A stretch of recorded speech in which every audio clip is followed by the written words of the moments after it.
Velkommen til Grisen, der præsenteres i samarbejde med Life Matters fra Vestjyllands Andel. Sammen sikrer vi det gode soliv. Og Hamlet Protein, din partner i protein til små grise. Rigtig god fornøjelse. Velkommen til denne uges Grisen. Tak. Vi er nu nået til episode 23, og igen i denne uge, der har vi vores stjernevikar, Mads Krabbe. Tak skal du have, Emmy. Det var da noget af et oplæg. Ja. Altså, jeg er ikke sikker på, at jeg nødvendigvis kan leve op til det, fordi jeg ved i dag, der bliver det altså noget nørderi, og det hænger jo lidt sammen med det, vi snakkede om i sidste uge. Eller det ved jeg ikke. Gæsten er i hvert fald blevet hængende. Ja, og det er jo intet mindre end Thomas Brun, der er tilbage. Velkommen. Hej. Tak skal du have.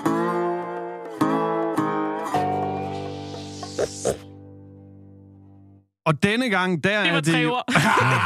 Jeg vidste det bare. Nej, men det var fordi, jeg havde fået 3 år her på den anden side af skilleren. Ja. Og det, jeg egentlig havde tænkt mig at sige, det var polte, fordi det er jo det skal handle om nu. Det er det lige præcis. Mm-hmm.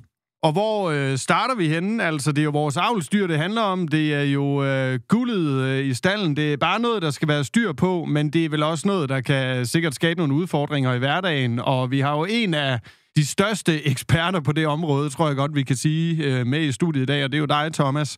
Jeg ved ikke, altså, du fortalte lige, inden vi gik i studiet, at du havde holdt rigtig mange oplæg om polte her, siden vi så sidst. Og jeg ved ikke, altså, ved du, hvor mange du har været, og hvor har du været henne? Bare lige sådan kort. Hvem er interesseret i det her emne? Jeg har snakket om polte til vores egne seminarer, til kongresser, til RFA-møder, til dyrlægeårsmøder, i udlandet. Til konen derhjemme, og til børnene, og... Jamen, så det er noget, der har grebet meget om sig. Okay. Og det er det faktisk gjort. Det er faktisk, jeg synes faktisk, 5-6 år, der har været mange indlæg omkring polte. Mm-hmm. Og meget interesse omkring poltene, hvilket, som du selv understreger, det er jo fremtidens guld i enhver besætning. Det er de dyr, vi sætter ind.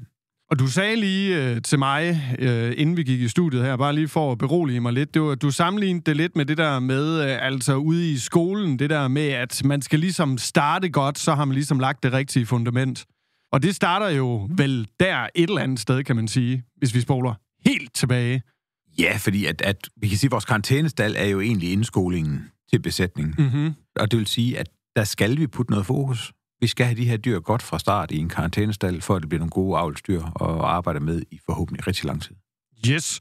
Og Emmy, du har jo skrevet i en lille parentes ved siden af vores overskrift her. Altså, jeg ved ikke, om det var for at hjælpe mig lidt, men du skriver, hvordan bliver man fed i den virkelige verden, tror jeg, du har skrevet. Men det er jo lidt det også, det handler om. Ja, og det er jo lige præcis, at der har været fokus på de her polte de sidste par år, fordi det var svært at lægge rygspæk på dem.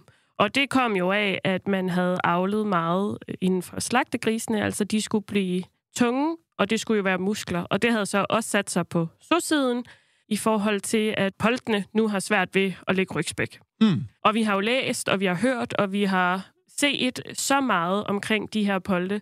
Og jeg tror ikke, vi kan understrege, hvor vigtigt det er, og hvorfor vi jo også bliver ved med at snakke om det. Nej, og det er jo det her med at få lagt rygspæk på. Man kan sige, hvis vi bare kører vildt høje foderstyrker, så kommer rygspækket på, men så vokser de også for hurtigt. Så det er jo derfor, vi har lavet de her differentierede poltenormer, samtidig med, at vi har hævet energien. Fordi det, der er sket, du er fuldstændig ret, Emmy.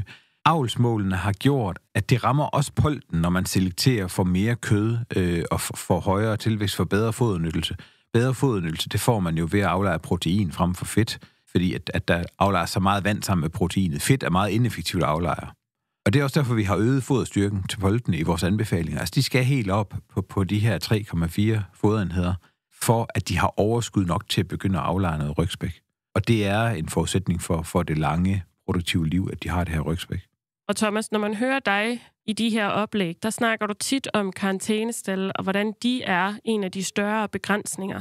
Kan du komme ind på det lige hurtigt? Når jeg mener, at karantænestallen er begrænsning, så er det typisk fordi, at karantænestallen kan have været en gammel sektion, man har haft slagtegris i, hvor der så kører et vådfoderanlæg rundt. Man køber typisk dyr ind til, nogen køber ind til 6 ugers behov, nogen køber ind til 12 ugers behov. De kan ikke fodres med den samme foderblanding. Det vil sige, at man har valgt at prioritere, at indskolingen, der lukker man lige 0., 1., 2. og 3. klasse sammen, og så får de alle sammen enten 0. klasses undervisning eller 3. klasses undervisning. Mm. Det er det, vi gør med foderblandingerne ved de her polte, og det er det, der er udfordringen. Det er, at hvis vi giver for lidt protein for at gavne de ældste dyr, så de ikke vokser for hurtigt, så vil de yngste dyr begynde at få nogle adfærdsforstyrrelser og blive frustrerede. Det har vi forsøgt at vise. Giver vi dem for meget protein for at undgå de adfærdsforstyrrelser, så vil de ældste dyr i stalden vokse alt for hurtigt og lægge alt for meget protein på kroppen. Så det vil sige, at den her karantænestal kan være sådan en akilleshæl for besætningen, fordi at enten så fodrer vi for at undgå adfærdsforstyrrelse og skader nogle af de største dyr, eller også så fodrer vi for at redde de største dyr, så får vi adfærdsforstyrrelse. Så differentieret fodring er en nødvendighed i en karantænestal. Og der er jo forskellige former for karantænestal. Altså, jeg har hørt dig sige enkelttoller, dobbelttoller, 108. Altså, jeg kan ikke engang huske alle de der kombinationer, du er kommet ind med. Og det er vel også det, der kan gøre, at vi har den her begrænsning. Ja, man skal tænke grundigt i, hvad er der behov for? Hvilke sygdomme har man i besætning? Skal man nå at immunisere for PRS? Det er dyrlægerne rigtig dygtige til at lægge en strategi for, det skal jeg ikke blande mig i. Men så skal man op på 12 ugers karantæne, hvis man skal immunisere, altså bruge en modificeret PRS-vaccine, så er man nødt til at have 12 ugers karantæne, fordi der er noget smitteudskilt. Har man ikke PRS og skal ikke immunisere, så kan man klare sig med kortere periode. Men typisk det her med en enkelt toller, det betyder egentlig, at man køber ind til 12 ugers poltebehov. Og så, når de er gået i 12 ugers karantæne, så flytter man alle sammen over i sohold og tager nye 12 ugers ind. Der er 12 ugers aldersspredning, når der skal være til 12 ugers poltebehov. Og det er rigtig stor aldersspredning. Så det duer i princippet ikke. Altså, hvis man har en enkelt toller, så skal man finde ud af, hvordan får man den del i 2, så man kan køre en dobbelttoller i stedet for. Så kører man til 6 uger i hver stald, så halverer man aldersspredningen. Til gengæld så flytter man så dobbelt så hyppigt ind i soholdet fra karantænestallen.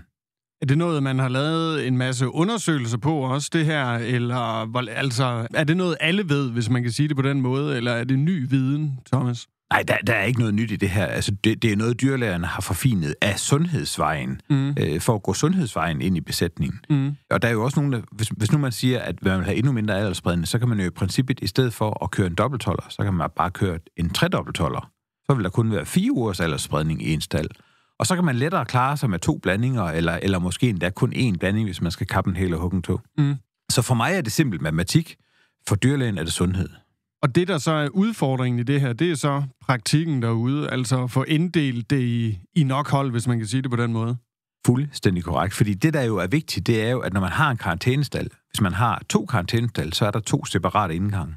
Fordi at man immuniserer jo de her dyr på forskellige tidspunkter, og man får dem ind, hvis de skulle have fået sygdom med for den besætning, de kommer fra. Det er jo derfor, man har en karantænestal, det er for at undgå, at det kommer ind i besætningen. Så skal man jo huske, at de dyr, man sidst har fået, det er jo dem, man skal besøge til sidst. Hvis man har flere karantænestal, så må man gå nedad.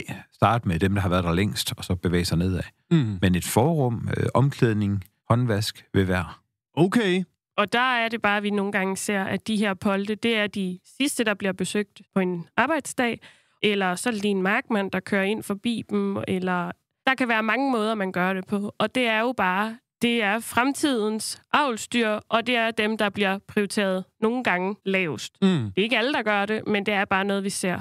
Og når vi så snakker ind i det her med flerfasefodring af poltene, og som Thomas han nævner med, du har kun 1 foderstreng, og du har måske noget vådfoder, jamen du bliver bare begrænset.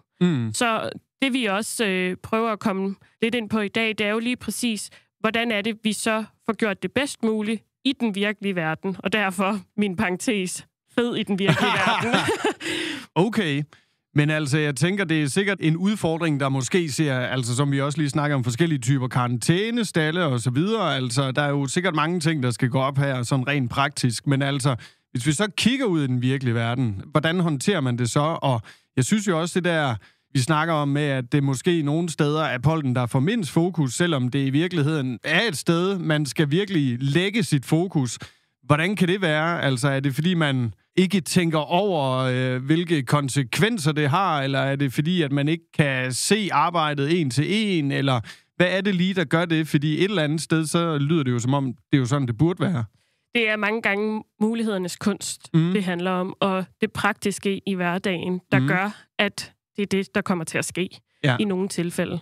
Jeg er fuldstændig enig, og det er jo netop det der med, har man set mulighederne i sit produktionsanlæg? Fordi det er nemt nok at se begrænsningerne, men nogle gange så kan man faktisk med ret simple sådan tanker bruge ens foderanlæg anderledes, og så faktisk løfte en del af problemet. Så hvis man nu for eksempel er så heldig, at man har en karantænestal med 1 foderstreng, der kører rundt, tørfoderstreng, så er der ikke nogen, der siger, at de skal have det samme foder hele tiden. så kan man jo i princippet godt skifte foder løbende, og dermed gå ned i protein efterhånden, som dyrene bliver større. Problemet er bare, at man har så stor aldersspredning inde i sektionen, at selvom man prøver at gøre det, så er det stadigvæk at kappe en hæl og hugge en tå for nogle af dyrene. Mm. Jamen, nu siger du det igen, altså det er jo kompromiset lidt et eller andet sted, det handler om, men altså, hvis man nu tog den ideelle verden, altså hvad snakker vi så her? Den ideelle verden for mig vil være en tørfodret karantænestal med sådan et multifaseanlæg, hvor du kan udfodre 3 blandinger. Okay. Og så du egentlig kan justere det stivis, så du bare afgør sti for sti, hvilken blanding skal de følge. Og så vil det være rigtig fint med gulvfodring, fordi så har man samtidig med det smarte ved at etablere sådan en stald med gulvfodring, det er jo, at så har man også et stort andel fast gulv. Det vil sige, at man har et godt klovslid, og dyrene de har en eller anden famøs evne til at holde det her gulv og relativt pænt rent, når der er gulvfodring. Så det vil være et rigtig produktionssikker karantænestal. Det vil simpelthen være en god andel fast gulv. Og hvad med det med aldersspredningen? Altså hvis man nu skulle gøre det så optimalt som muligt, altså hvad skal vi ligesom ned på, kan man sige? Jamen, hvis man har sådan en multifaseanlæg, hvor man har 3 forskellige blandinger, så kan man jo håndtere en aldersspredning. Så kan man både håndtere en enkelt tolder. Det kan man i teorien. I praksis, der vil de yngste dyr være for små til at være sammen med de største. Men en dobbelt tolder og en dobbelt 8 og en dobbelt 10 og enkelt 10 og enkelt 8, dem vil man kunne køre fuldstændig uden. Der kan man bare flytte dyrene ind, og så kan man sætte dem på den blanding, de skal følge. Og så kan man egentlig justere på foderstyrken fra dag til dag, eller måske hver 3.-4. dag, opjustere foderstyrken, indtil man rammer toppen. Yes! Og Thomas, dem der jo så ikke har den mulighed, men måske kører noget tørfoder eller noget vådfoder, der ved jeg også, du har været inde på lidt topdressing. Ja, og det er jo fordi, at den nemme løsning er jo at sige, vi kan godt modificere vores foderanlæg, men vi vil ikke modificere vores foderanlæg. Det er der nogen, der har det syn på. Og så er det jo sådan lidt, så spiller man jo et eller andet sted hasard med fremtidens guld. Men man kan godt vælge at sige, at vi tager poltene så tidligt eller så let ind i sårholdet, at vi bruger en blanding med 6 gram fordøjelig lysin til alle polte i vores karantænestal. Det vil give halebid, det vil give ørebid ved de mindste polte. Det er der forsøgt at dokumentere stærkt. Så det vil sige, at de mindste polte vil nødt til at gøre noget ved. Hvis vi giver dem et tilskud af ca. 200 gram sojaskrå om dagen, indtil de vejer 60 kilo, så justerer vi faktisk en blanding med 6 gram fordøjeligt lysin op til omkring 7,7 gram fordøjeligt lysin, hvor vi når den grænse, hvor de opfører sig pænt. Og så ved jeg også, du på SOS-seminaret snakkede om, at hvis nu man havde dem inde i såholdet, så kunne du lave en kombination af noget diegivning og drægtighedsfoder. Ja, og det er jo fordi, hvis vi har drægtighedsfoder med 4 gram lysin, og så et diegivningsfoder med 7,7 gram lysin, så skal vi jo cirka mixe dem 50-50 for at ramme 6 gram. Og det man så yderligere får ud af det, det er, når man begynder at have diegivningsfoderet inden, så er der et højere energikoncentration. Det vil sige, at det bliver lidt lettere for poltene at æde nok foder. Så det her med at blande dem cirka 50-50 og bruge det som midterblanding, så man egentlig starter poltene ind til 60 kilo, bruger man diegivningsfoder. Fra 60 til 110 kilo, der bruger man 50-50 mix, og så går man over på rent drægtighedsfoder. Fordi så har de kapaciteten til at æde nok, og til at få det her rygspæk, vi gerne vil have efter 110 kilo. Og tror du, det er realistisk, eller sådan noget, man kan implementere ude i besætningerne? Vi kan sige med vådfoder, så med restløs vådfoder og vådfodring generelt, kan man jo godt lave sådan 50-50 mix. Uanset om man bruger færdigfoder eller hjemmeblandet, så kan man sagtens trække de 2 blandinger ind i et vådfoderanlæg og lave et mix. Men man har stadigvæk bare ikke løst, hvordan skal vi så udfodre det rene diegivningsfoder og det rene drægtighedsfoder i begge ender på den samme foderstreng. Med restløs, der kan man jo i princippet godt gøre det ventil for ventil. Jeg tror bare, man drukner i skubbevand, fordi at man skal ligesom have skubbet den ene blanding væk, inden man kan udfodre den næste. Ja, og jeg kan huske, at da Henning Dejgaard og Per Runge, de var herinde, der snakkede Henning også meget om, at han går meget ind for, at man rent faktisk fodrer poltene med poltefoder. Så nu har vi jo snakket om, hvordan man kan med mulighedernes kunst måske tilsjusse sig noget, der ligner normerne, men han var meget inde på at lave nu den investering, det kræver for at kunne fodre dem korrekt. Jamen, Henning har altid været en fornuftig mand. Så jeg er jo enig. Altså, det er jo igen det her med, at det er jo en investering i det kommende guld, og det er en stald, hvor vi skal køre rigtig mange polte igennem. Altså, det er klart, har man 400 søer, så er det ikke sikkert, at man vil bruge ret mange penge på en karantænestald, fordi der ryger ret få dyr igennem. Men har man nu 1.500 eller 2.000 søer, og der er et kæmpe flow af dyr, så handler det jo altså om at bruge det rigtige foder til den rigtige pris i det rigtige aldersinterval. Og så skal man altså til at revurdere, at så skal det ikke bare være den gamle slagtegrisesektion længere. Og lige præcis det her med at give dem de bedste vilkår op til løbning, hvordan er det så, det påvirker dem senere hen i deres reproduktion? Fordi det ved jeg også, du snakkede en hel del om på SOS-seminaret. Ja, vi har lavet nogle analyser, hvor vi har kigget på nogle polte, hvor vi kendte deres alder, vægt og rygspæk ved første løbning. Og det er lidt ældre data. Der er selvfølgelig sket meget på genetikken, men det er nok bare blevet mere udtalt, vil jeg tro. Men der ser vi egentlig, at alderen ved første løbning, den forklarer ikke så meget omkring holdbarhed. Og det er fordi vægten forklarer det meget bedre. Så de polte, som er vokset, altså en sti med polte, der vil der være en, der er lidt bedre til at komme til truten end andre, når de er gruppefodret. Den, der ligesom har taget vægtstraffen og bliver løbet tung, men relativt ung, den får vægtstraffen, fordi at det er vægtene, der belaster benene og ikke alderen. Den, der så er vokset lidt langsommere, den får egentlig ikke så meget straffen for vægt. Den får nok en aldersstraf på et eller andet tidspunkt i dårligere reproduktion.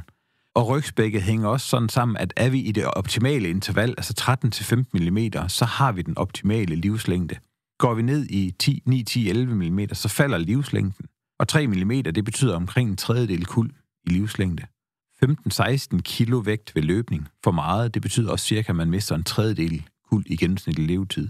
Så det vil sige, når vi bliver ved med at snakke om de her polte, så duer det ikke bare at sige, at de skal løbes, når de er 32 uger. Vores anbefaling er 30-33, men de store polte, de skal altså løbes i den lave ende af intervallet. Der er ingen grund til at vente, fordi hvis den vejer 150 kilo ved 30 uger, så er der absolut ingen grund til at vente, til den vejer 170 kilo 3 uger senere. Og der tænker jeg helt klart, at det her med alder, det er jo også, fordi det igen er mulighedernes kunst. Alderen har du styr på. Det er ikke alle, der går ud og vejer deres polte. Det er ikke alle, der gider rygspækscannen dem, men det er jo bare det, vi hører igen og igen, at det er det, der kommer til at spille den største rolle.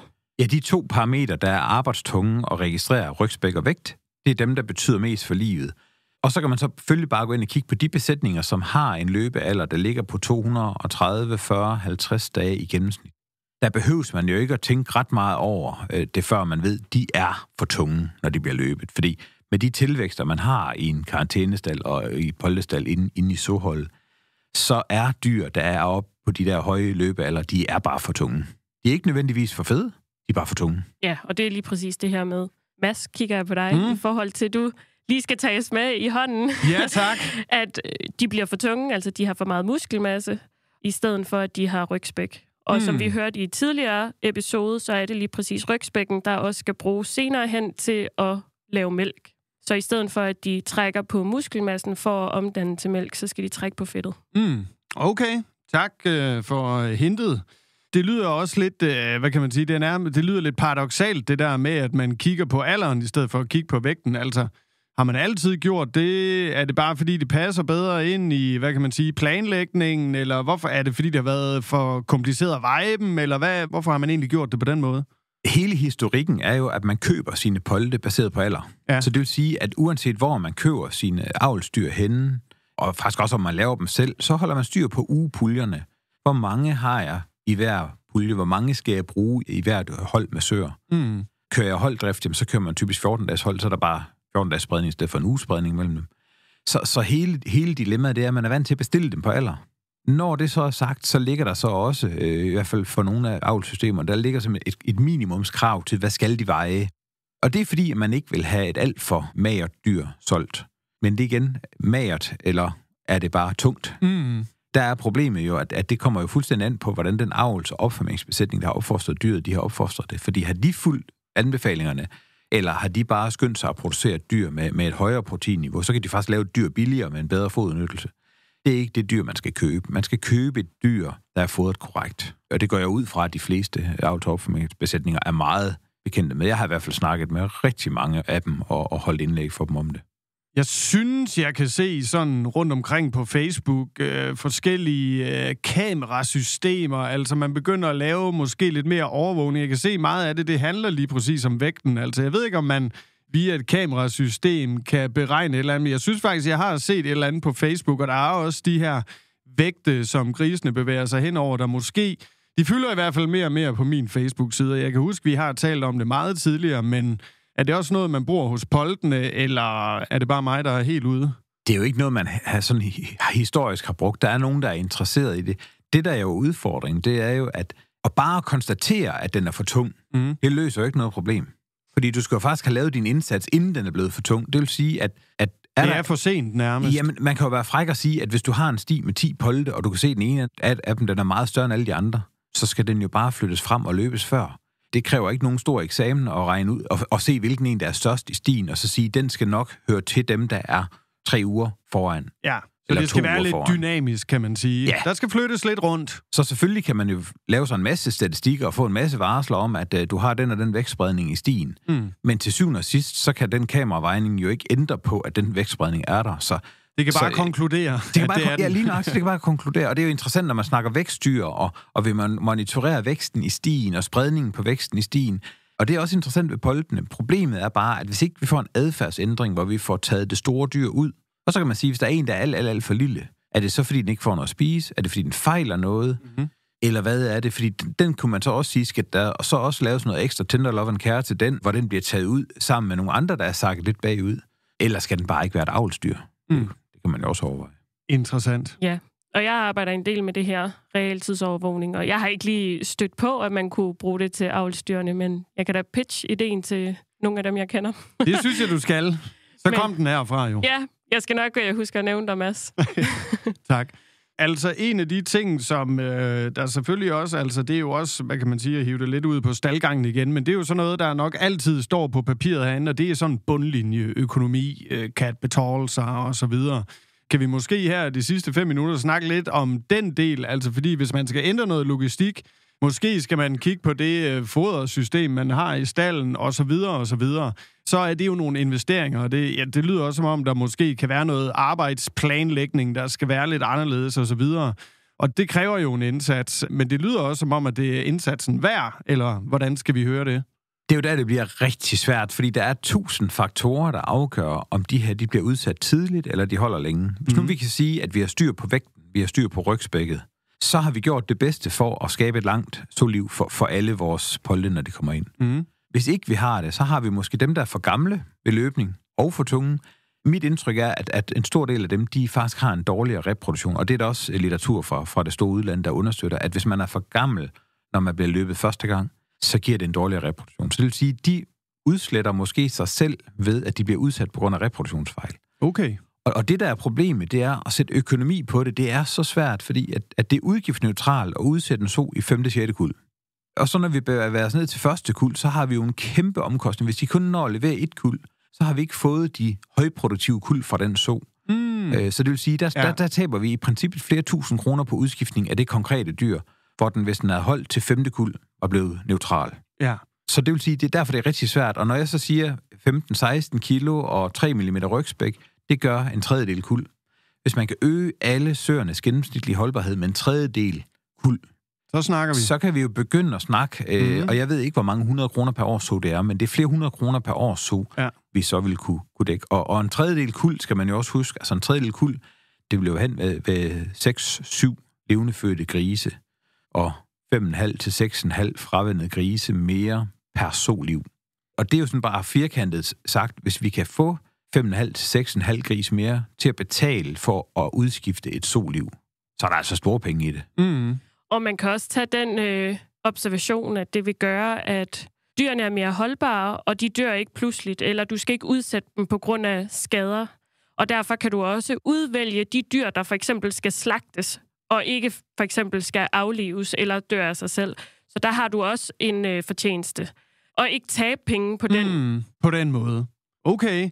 Og hvad så det der med, altså du sagde, man kunne også kigge på en og så overveje, skal det her være et avlsdyr, er den for lille og så videre. Altså det er vel også, det må jo gøre lidt ondt i hjertet, tænker jeg, når man nu har investeret i den.